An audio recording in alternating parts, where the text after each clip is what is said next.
Hello and welcome to Faith Evolving. My name is Mary Claire, and today we're going to be talking about how we corrupt Christianity and how it in turn corrupts us.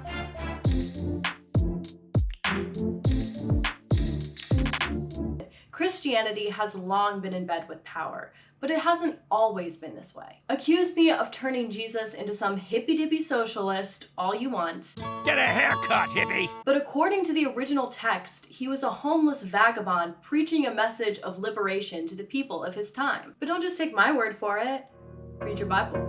I'm that bitch. Then something happened around 312 CE.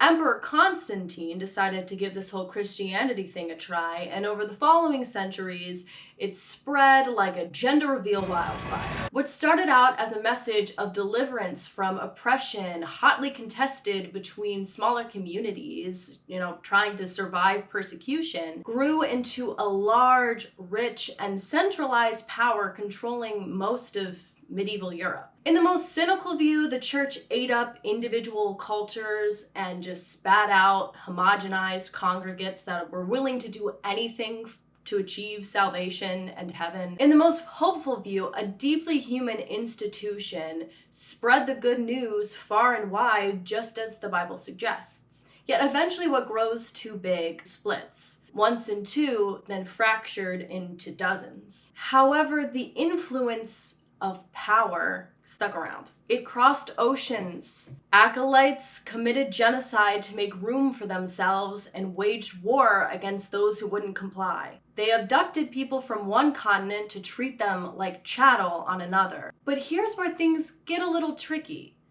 They taught the Bible that they use as a tool of oppression to justify it to the people that they were oppressing. Only thing is, the oppressed actually listened, and they realized these stories could also and should also be a tool for their liberation. That's what makes Christianity so complicated and why I personally can still stomach calling myself a Christian. The Bible, like any tool, builds and destroys.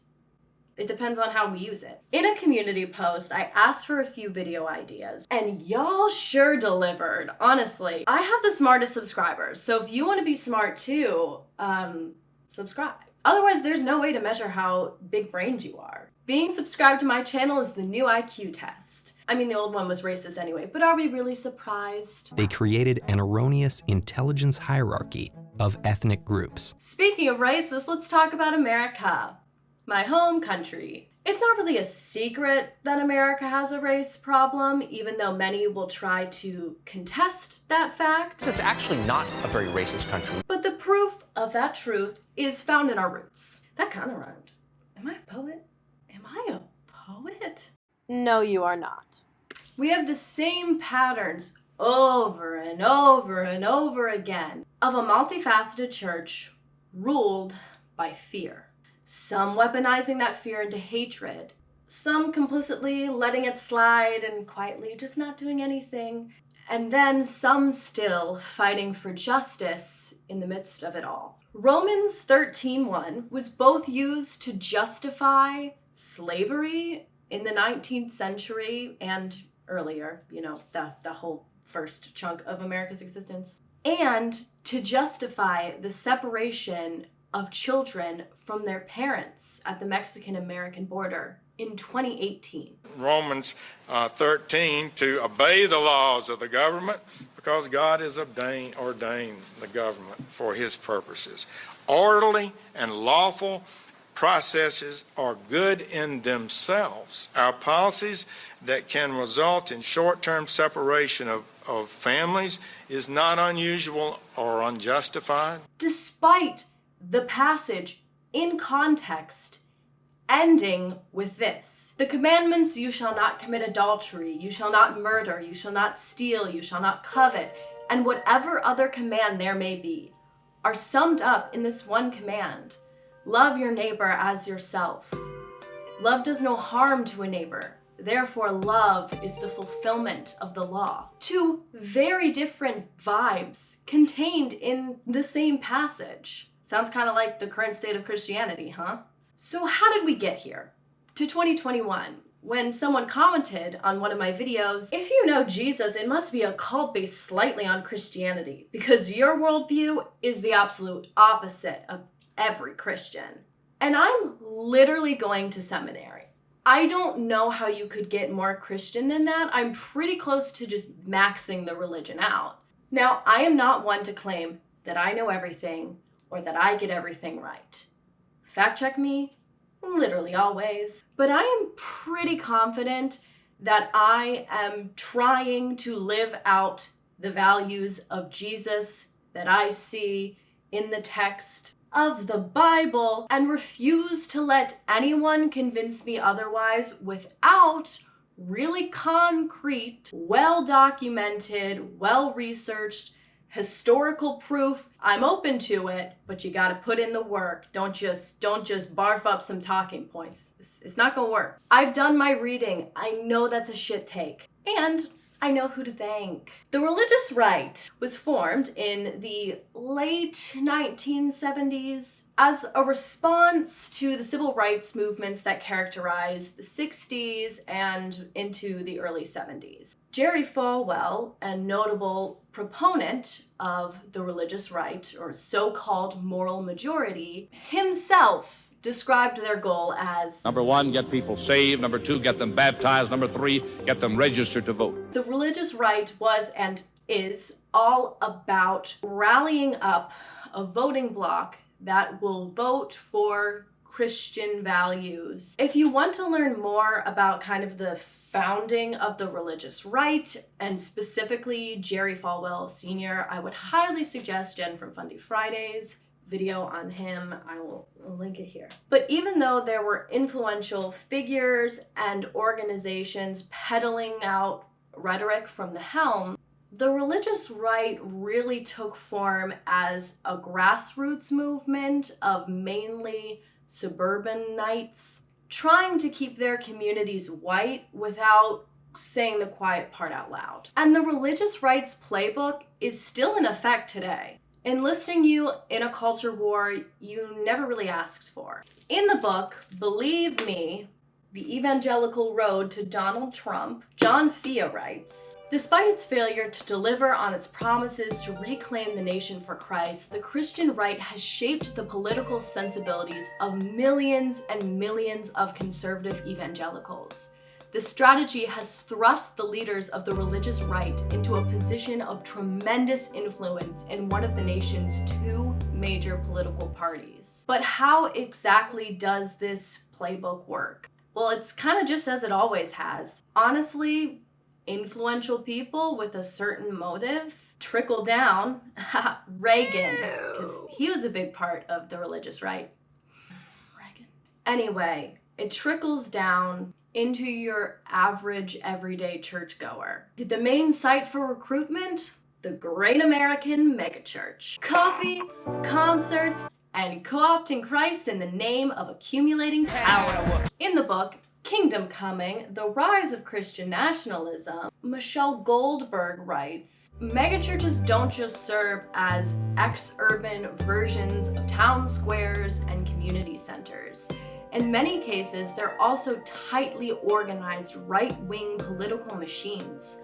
Small group leaders often report to church officials above them, and so on up the hierarchy. The churches are themselves organized and networked together, and literally get marching orders from Washington, D.C. Just look at this picture of former President Donald Trump surrounded by a bunch of evangelical pastors and thought leaders. This isn't abnormal for the religious right. It was designed this way. In his book, Trust Me, I'm Lying, Confessions of a Media Manipulator, Ryan Holiday, a media manipulator himself, describes the way misinformation or certain talking points make their way to top media sources. May becomes is, becomes has. Integral to media communication is this idea of feeding up the chain, which is essentially a fast-paced game of journalism telephone. Stories start off with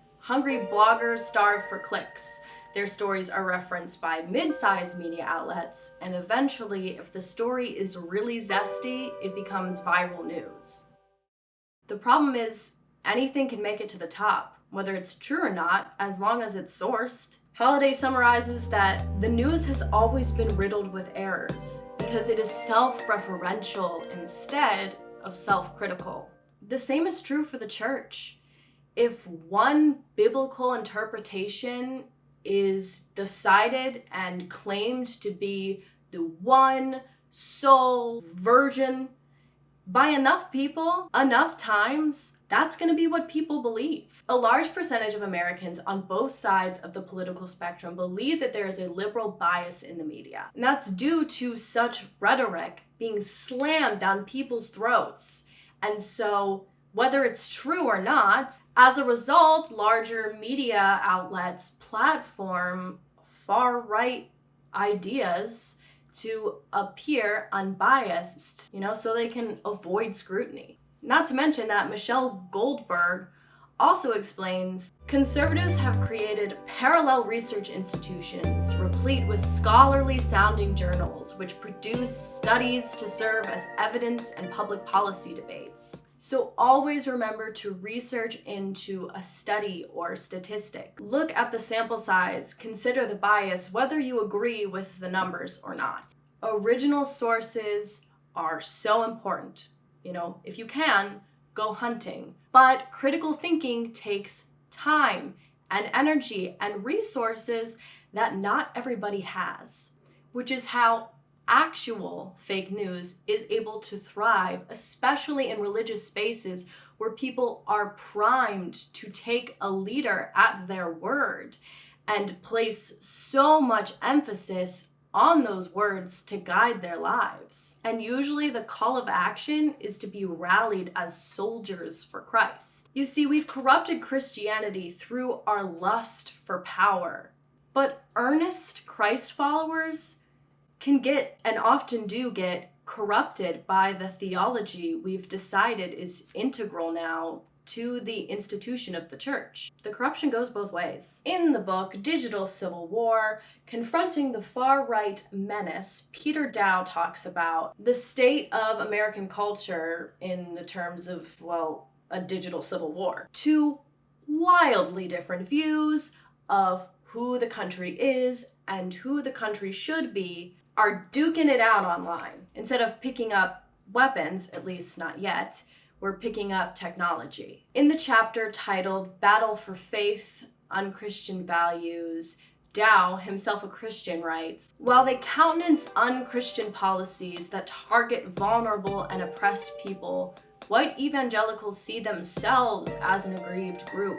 Quoting scripture to deter them from supporting Republicans is an exegetical exercise in futility. There are biblical interpretations to suit any political belief. So what do? Honestly, the best we can do right now is call it out and correct it and show that there is another way to live and bit by bit work on people, which is hard work and it doesn't happen in a day, but it is happening. So to help you out, I'm going to go over some dog whistles that you might hear in a church setting that may tip you off to the fact you are walking into a religious right breeding ground. Just with any dog whistles, they are hard to hear if you're not looking for them or if you're not trained to hear them. I highly suggest you all check out Khadija Mbo's video on dog whistles. It's fairly long, but all of their video essays are fantastic and you should give it a whole watch. They go over the history of dog whistles. I'm just gonna put a clip as a little teaser. Literal dog whistles were around before to help hunters catch foxes and birds and stuff, but during slavery, they were also used to help dogs catch runaway slaves. Those first whistles weren't completely silent to human ears though. So, in the 1940s, the original dog whistle that made a faint noise was combined with Galton's, which made no noise, to create the ultimate whistle only dogs could hear. And those silent dog whistles were used by Southern police forces for no terrible, inhumane reasons at all. This is good. I mean, eugenics isn't good, but this cocktail is. Khadija, notice me. Okay. I love your content. Anywho, church-specific dog whistles. If you are hearing in Christian circles religious freedom, press further. They could be talking about actual religious freedom where everyone is free to practice, or they can be talking about you are infringing on my right to oppose my religion onto you. Look out for it. Biblical womanhood, biblical manhood, you are walking into patriarchy. Complementarianism, this idea that women and men are separate but equal. We have seen through history that that doesn't work out. That's never been a thing, and it will never be a thing. Keep an eye out on all our welcome language. Press further. Does that mean all are welcome until we change you, or does it mean all are welcome? And if you are a loving person doing loving things, we affirm you in that. Focus on what type of language they use when describing God. Is it solely masculine language? Are they talking about redeeming the nation for Christ? This might be a controversial one that I might make a whole video on, placing your whole entire identity and being a Christian, and having a very distinct idea of what a Christian is and wanting you to conform to that, to walk like, talk like, eat like one specific view of what a Christ follower should be. Could be priming you to be rallied as a soldier to go into holy war, which again, in history, hasn't been good, but boy, oh boy, do Christians keep doing it. All in all, I said it a lot, but if you hear something that kind of perks up your ears a little bit, press in, ask for clarification, and if they kind of are evasive in what they mean, that is also a red flag. Or it could have just been a misunderstanding. Is it actually collaborative? Are questions welcomed? Be smart. Do your own reading if you can and you have time. The libraries are great. I like library. Where the articles go in that sentence, I like libraries. Thanks for watching my video. Like, comment, subscribe. Let me know if there are any dog whistles I missed, because I was kind of having trouble finding an article where people already compiled them. So I just kind of pulled out of my brain of what I've noticed. So I'd love to hear more. Educate me, educate each other in the comments. This is what we are down for here. And I don't know about you, but I'm feeling... That's right, my birthday was this week. It was on Tuesday, July 13th. I am obsessed with my birthday because I love attention. So I just wanted to throw that in there. All right, thanks again, everybody. Bye.